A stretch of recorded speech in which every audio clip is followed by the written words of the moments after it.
Hey there, good morning. So, today I want to talk about the number one thing that I see play therapists doing that really creates more problems for them, helps them. It's one of the main reasons that I see play therapists struggling to get good treatment outcomes, which then impacts your beliefs about your ability to do this job, feeling lost, overwhelmed, like you're a big old imposter, and somebody's going to find out at any moment that you are an imposter and that you can't actually get it done. And the good news is it's actually a pretty easy fix in some ways, but in some ways not. And it will make a huge difference in your play therapy services and your ability to see and have confidence that you're getting really good treatment outcomes for your clients using play therapy. And so, what I find happens is that new play therapists or child and adolescent therapists who are using play, what I find happens is that you jump from, let's call it shiny new object syndrome, where you learn this shiny new play therapy intervention and you're dying to use it. And then you learn another shiny new play therapy intervention and you want to use that one. So you jump from play therapy intervention to play therapy intervention to play therapy intervention, but you're not really getting any traction in the change process. And that has everything to do with what's the play therapy theoretical model underlying your intervention? What How is your intervention accessing those therapeutic powers of play? And what theoretical model are you grounding that in? Because theory drives application. Even when you're using an integrated approach, theory still drives application. And that's what I'm going to talk about today. Why is that? And why does it make a difference? And why is it important to make that investment of time and your financial resources in order to develop this foundational competency of congruence between your theoretical model and the way in which you use your play therapy interventions. So the theoretical model drives the play therapy. How you drive how you apply the interventions, and what is it specifically that you're targeting with those interventions. So if you are joining me live today, I would love to see who's here. Go ahead and post your name in the comments. Where are you from? What population do you work with? What theoretical model do you use or do you think you use? Or which ones have you been introduced to and you're trying to figure out how to use? So I'm Kathy Spooner. I'm a licensed clinical social worker and a registered play therapist supervisor here in the United States. And I've been working with children, adolescents, and families for over 30 years now. And a lot of what I share in this weekly live stream podcast is the wisdom that I've learned over those last 30 years to help you make a difference in the lives of your young clients. These are some of the things that I've seen over 15 years. I think I'm more than that now, of doing consultation and play therapy supervision with other play therapists, and some of the struggles that they run into and what needs to happen in order to overcome those struggles. So if you're joining me live, I would love to see who's here today. Um, and let's get started. So the first thing to think about is congruence. Congruence between your theoretical model and your interventions. This is key. And if you don't have this fundamental competency, what I notice is this is really where the cracks begin to show in the foundation of the services that you provide. Like if we use that house and building analogy, we know that the foundation needs to be solid to bear the weight of the building that sits on it. This is the same. This is true in play therapy as well. This is true in therapy. If you're a mental health professional, this is true for all of us, no matter what population you work with. Your foundation needs to be solid, and then you build upon your foundation, adding more skills, doing maybe a more integrated approach. The bottom line is, though, you have to have that strong foundation, and that strong foundation is congruence between your theoretical model and what you're actually doing through your interventions and your way of being in the session with your clients. So I just want to read the comments here. Facebook user Brianna from Kentucky, trying to figure out what type of therapy is best to use with children. I'm just starting out practicum this year. You know what, Brianna, that is a really, really good question. And I think that's part of the process when you're learning how to use play therapy, is figuring out what theoretical model you want to use.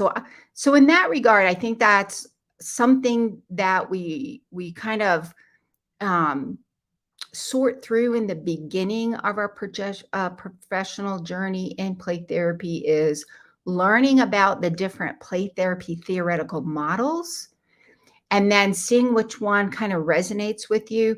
The other part of that, though, and this is the part that there's the good news and the other news. I'm not going to call it bad news because I don't think it's bad news. I'll just call it other news.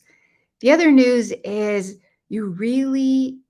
this is something, mental health, and you're in practicum, so you know this to be true because you have a supervisor who oversees what you're doing, and you're using the wisdom and knowledge and skill of that supervisor to help you learn how to do the services.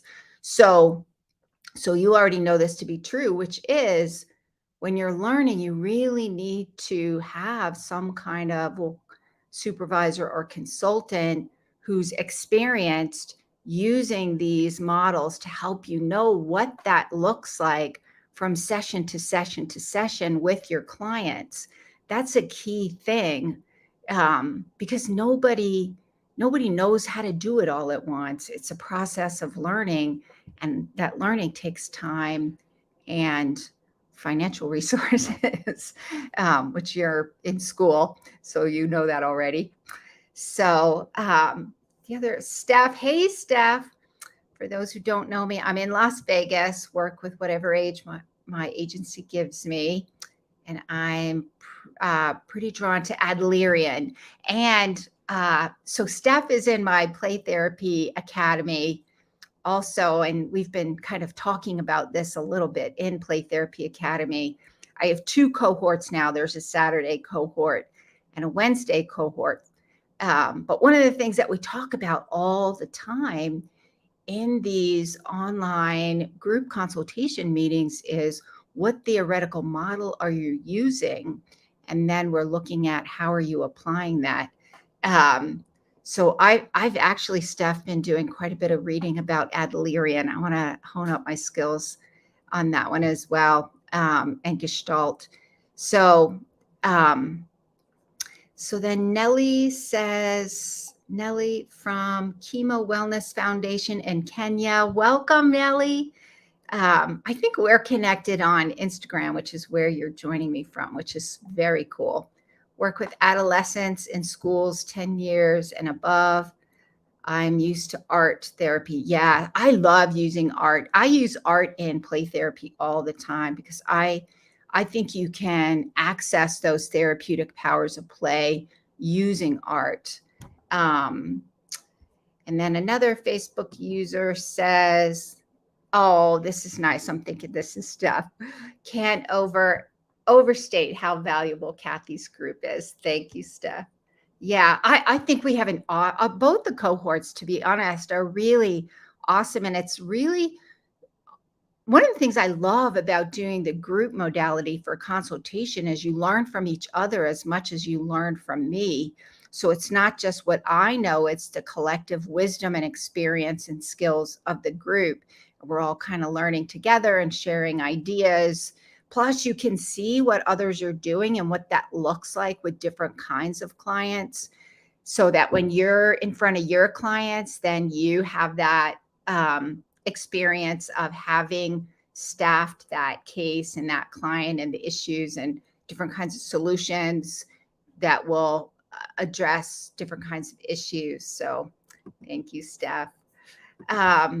So yeah, congruence is a huge, huge foundational skill, I think, that needs to be talked about maybe a little bit more.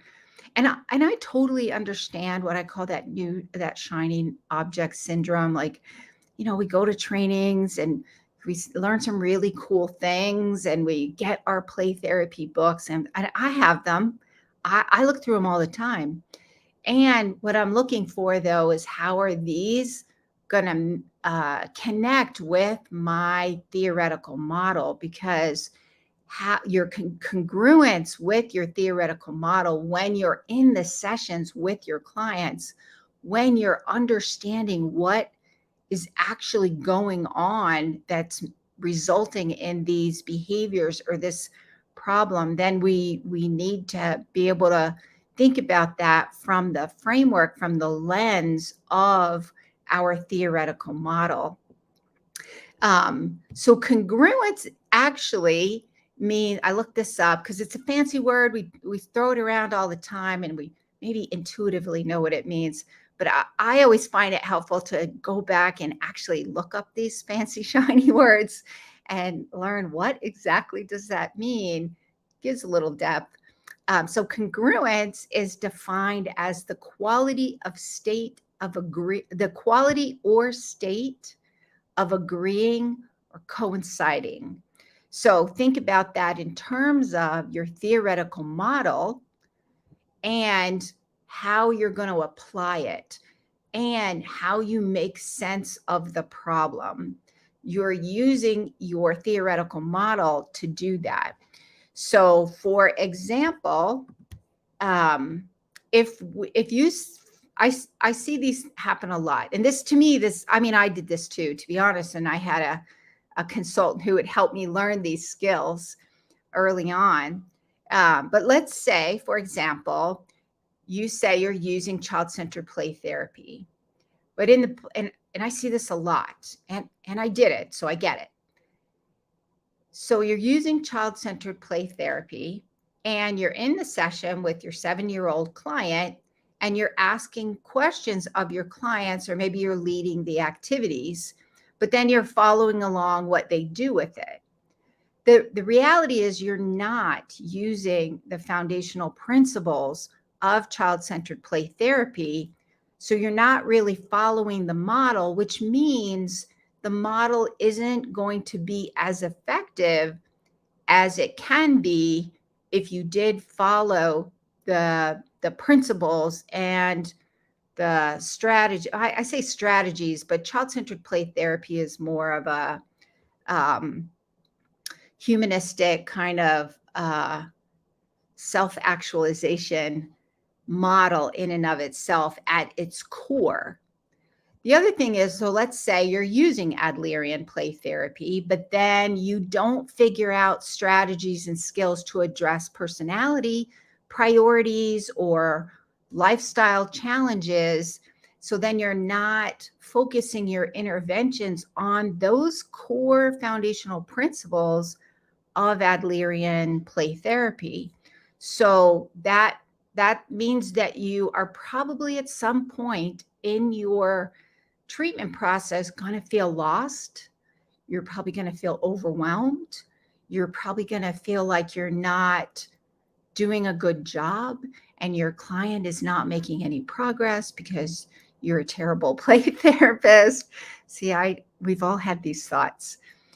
The thing to me is if you're feeling that way, then what I would suggest is take a step back and think about, okay, what theoretical model am I using? And am I actually in alignment in the way that I'm understanding the problem and the way that I'm showing up in the play therapy sessions and my strategies for using interventions? Are they all aligning? If not, then what's the reason they're not aligning? And what do I need to do in order to get back into alignment? So here's the thing. The second thing to think about is congruence and case conceptualization and how that influences treatment outcomes. So, case conceptualization is, and I've done quite a few live stream episodes on this previously. So, if you are interested in more about case conceptualization and why it's important and what it is, then you probably want to go back and look at some of my previous live stream episodes, watch the replays. If you're in my Facebook group, if you're on Facebook and you're not in my Facebook group, you can feel free to hop over there to my Facebook group. The Facebook group is for child and adolescent therapists who want to use play therapy and expressive arts with their clients. So here's the thing, you do have to answer all of the questions. There are I think like 3 or 4 questions. If you don't answer all the questions, then you don't get in the group. There's a lot of reasons for that, but it happens all the time. So that's why I want to make sure people know you got to answer all the questions so you can get into the group. So if you're in my group, all of the previous live streams, all the replays generate automatically. Whatever platform you're watching them on, they generate automatically. If you're in my Facebook group, which is called Play and Expressive Arts Therapy Playground, go to the the features section because I pin all of the replays there. If you're on LinkedIn, I would highly recommend you go over to my my YouTube channel, Kathy Spooner Renewing Hearts Training, and click on the live tab. All of the replays are on YouTube, my YouTube channel. If you're on Instagram, you can hop over there to my YouTube channel as well and watch all the replays there. I have quite a few about case conceptualization. Or on Instagram, I think if you just go into my grid, you can see all of the replays there. So case conceptualization is essentially the way in which you make sense of what's going on with your clients. So what exactly is the problem? So they're going to come in, they're going to say, hey, this is the problem. And then you're going to explore that a little bit and then figure out what are the roots? What's underneath this symptom or behavior or problem? And what's activating it? What is the reason it keeps happening and why? What are the things going on for this child that kind of are supporting and maintaining this problem? Because then those become your focus for treatment. And your case conceptualization is grounded in your theoretical model. So the way in which child-centered play therapy, I'm just going to use the 2 examples I used earlier. The way in which you conceptualize and understand and make sense of, let's say, oppositional behavior. If you work with children, you have children on your caseload who are parents are bringing them to you because they have oppositional behavior. So the way in which child-centered play therapy is going to conceptualize the problem is going to be different than the way Adlerian play therapy conceptualizes the problem. So, for example, child-centered play therapy is going to conceptualize the problem in terms of the child is struggling with aspects of self and needs to use this therapeutic relationship in play therapy for corrective experiences that are going to help that child self-actualize toward wholeness and that will reduce that oppositional behavior. So, what again, another fancy word, self actualization. We've probably thrown it around quite a bit in play therapy. But what the heck does it mean? So, according to Carl Rogers, the curative forces in psychotherapy, because child centered play therapy is uh, uses Carl Rogers client centered, which is now I think called person centered therapy.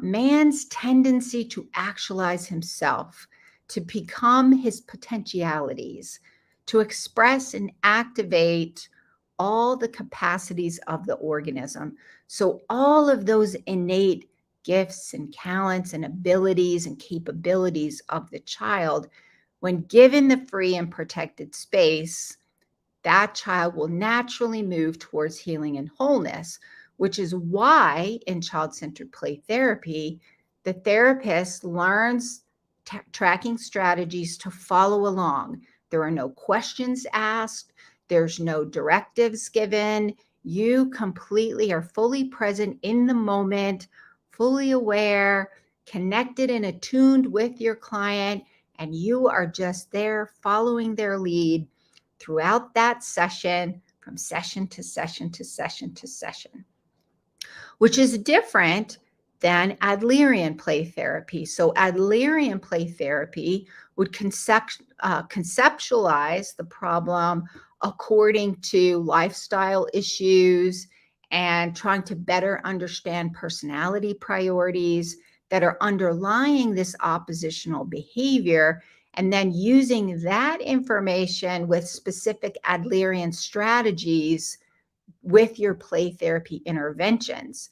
There are a lot of underlying similarities across all the play therapy models. How you apply them and what you do with them is going to be specific to your play therapy theoretical model, which is why it's really important to make sure you have congruence. Foundationally, you have congruence between your theoretical model, your case conceptualization, because then that is going to influence your treatment process, your treatment outcomes, which brings me to the third point that I want to talk about today, which is how does congruence influence treatment outcomes? So your theoretical model dictates what you're going to be doing in the playroom during your interventions and your way of being with that client.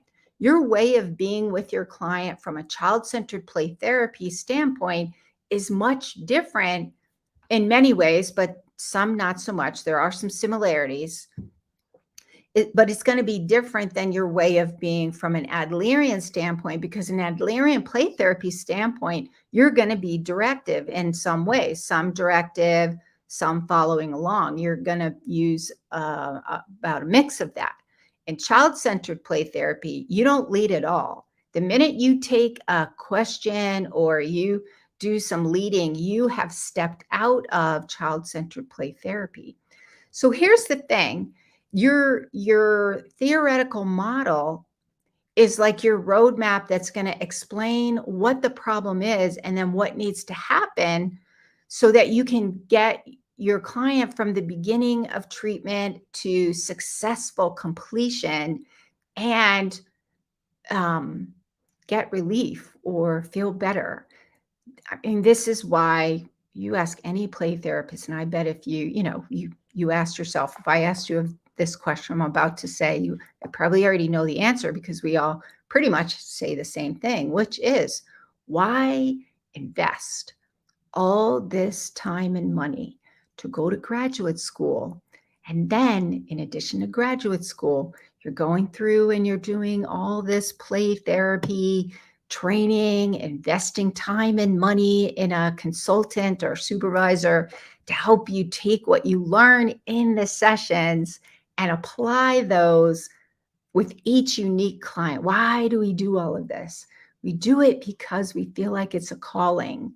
We feel like this is our purpose, which is to help people come out of the darkness into the light, to make a difference in the lives of our clients. That's why we do it. So if that's the goal, then aligning congruence with your play therapy model and what you're doing in your play therapy session is going to be pivotal for you to be able to do that. And that's probably also going to require investing in, well, it's not probably, it's going to require investing time and money into getting that resource so that you can feel confident in what you're doing. And then once you have that foundation where you have a pretty solid foundation, then you can add other strategies as it seems to fit with your professional identity and your way of being, and your kind of fits aligns up with your values and your principles, and in that way how you want to show up with your clients. um, so that is it for today. We had one other comment I wanted to get to. Suzanne, in London, drama therapist, art psychotherapist working with children in complex needs. That's awesome. I love drama therapy. I'm not very good at drama therapy. I keep taking classes, well, when I do trainings, but then when I get home, I forget how to do them, which I'm really frustrated about. But I think drama therapy, you can use like books, but also puppets, and just I've seen drama therapy in family therapy sessions and in group sessions with adolescents be such a game changer. I think that's awesome. And I also love using, especially, I'll finish my sentence. I love using art, like I was mentioning with Nellie earlier. I love using art in the play therapy process, especially when you start working with adolescents. Children too, though, they love doing art. And when they have those complex needs, it's really an amazing way to help them access. So, one of the therapeutic powers of play is access to the unconscious, plus a host of other things. But access to the unconscious was like with drama and art, and you can see all my sand tray miniatures behind me. I love using sand tray, so that is awesome. So let me do so that's it for today. I want to do a quick recap. If you're interested, I'm also going to talk about some of the courses that I have available if you're interested in some of these foundational trainings. But also I'll talk a little bit about my Play Therapy Academy. Suzanne says there's a big play therapy component to drama therapy. I wholeheartedly agree. Absolutely. So just a quick recap. Play therapy is grounded in a theoretical model. And so using that theoretical model to dictate how you make sense of the problem, and then what are you going to do in the play therapy process to access those therapeutic powers of healing with your clients is critical. That congruence between theory, model, and application is a foundational skill that I think takes a bit of time to develop, because you're going to be focusing on a specific play therapy model and learning how to apply that play therapy model from client to client to client, kind of across the board. I'm not one of those people that believes one type of play therapy fits all. I'm not a one size fits all person. And I do believe that it's important to learn the theoretical principles underlying any intervention that you use.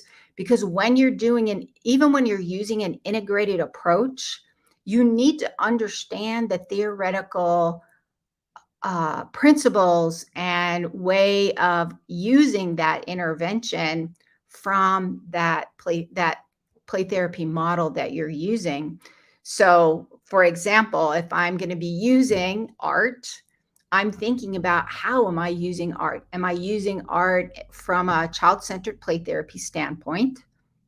Or am I using art from more of a kind of psychodynamic standpoint where I'm using the theoretical model of attachment and neuroscience. That's one of my favorites, especially when I'm working with the older kids. I'm using the theoretical model of attachment and neuroscience with these complex situations that are going on with my client to make sense of the behavior.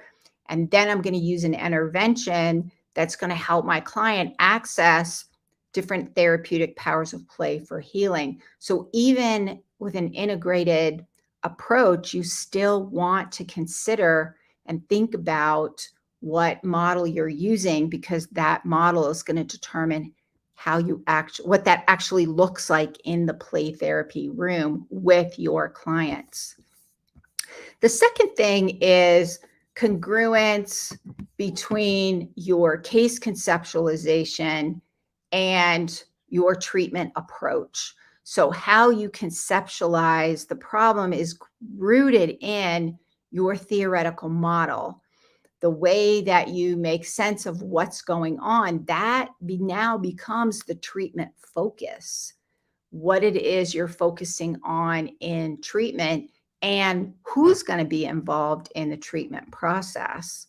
Parents, child, what does that kind of look like? All of those treatment decision-making things that you have to consider.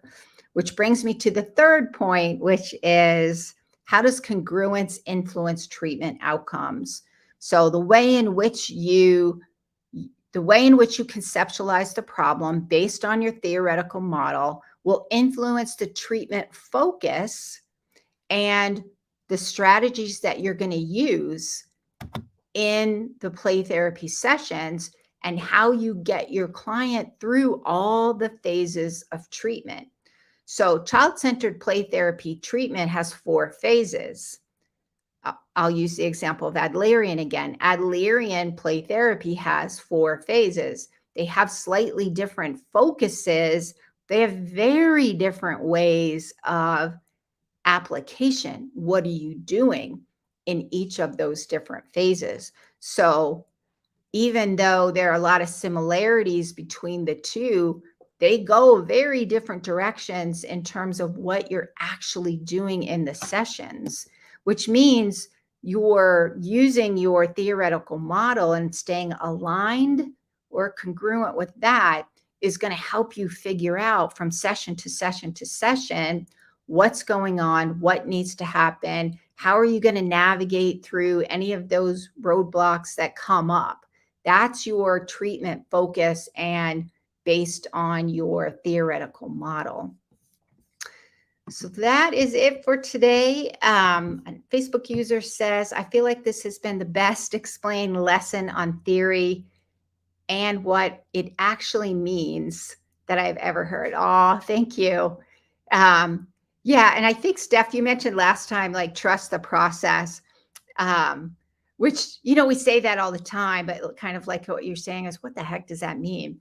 Well, trust the process means that you're using your theoretical model and the principles of that model and how it's applied from session to session to session until you really understand what's going on. And sometimes we don't. Sometimes we don't always understand. And this trust the process means I have faith in my theoretical model.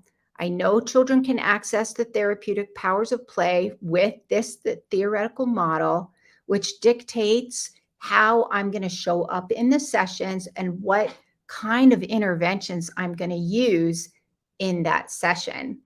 So I think that's a really good point that you raised last time, Steph, and thank you for the feedback. That's always good to know. I try to break things down in these live streams just to kind of help people develop the skills. My goal, I do these, I go live every week on Wednesday at 7 a.m. Pacific time, and I talk about all things play therapy and expressive arts. So lately I've been focusing a lot on some of these core competencies that we need, because I do think they're not really talked about as much, and we make assumptions a lot about what is going on, but we don't necessarily kind of break it down. So in my mind, that's what I use these live stream episodes for. It's also one of the reasons I created Play Therapy Academy and some of the online courses that are available. They're in Play Therapy Academy, but if you don't need the consultation supervision piece of it, they're also kind of available a la carte, so to speak. Some of the foundational principles of a whole Getting Grounded series that's online. You can take it anytime when it's available, for, when it's convenient for you. So in the Getting Grounded in Play Therapy Excellence series, there are several courses, one of which, and you can take these all separately. One course is Getting Grounded in Play Therapy Foundations. The second course is Getting Grounded in Play Therapy Case Conceptualization.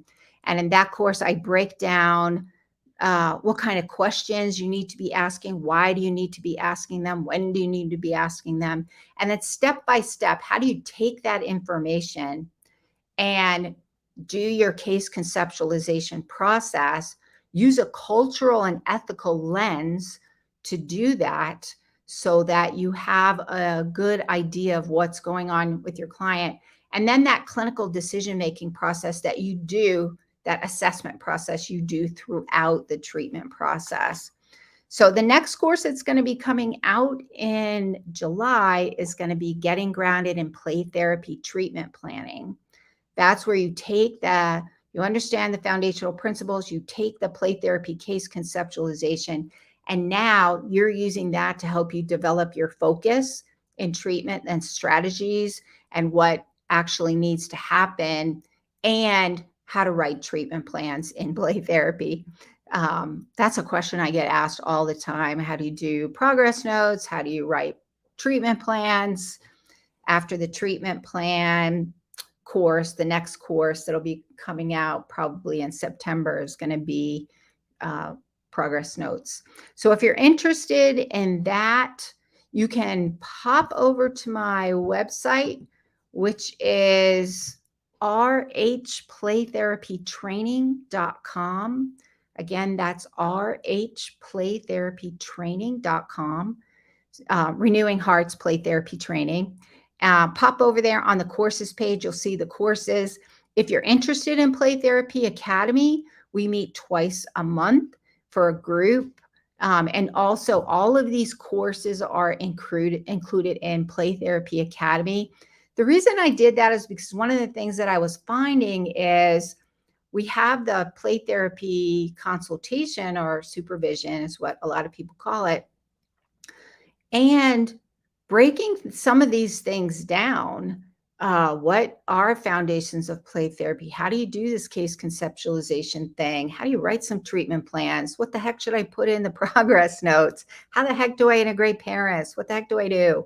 So having those courses in there, so while you're participating in the online consultation groups, you can be taking these courses when it's convenient to you to get some of those other skills. And they all have, I'm an approved provider for the Association for Play Therapy, so you can get continuing education hours for play therapy with these courses. All right, so that is it for today. And if you found this information helpful, please like it and share it across your social media platforms. If you're interested in all of my replays, you can hop over to my YouTube channel, Kathy Spooner, Renewing Hearts Training, and subscribe and hit that notification bell so you can learn more about when new episodes are coming out. And I will see you next week. Bye.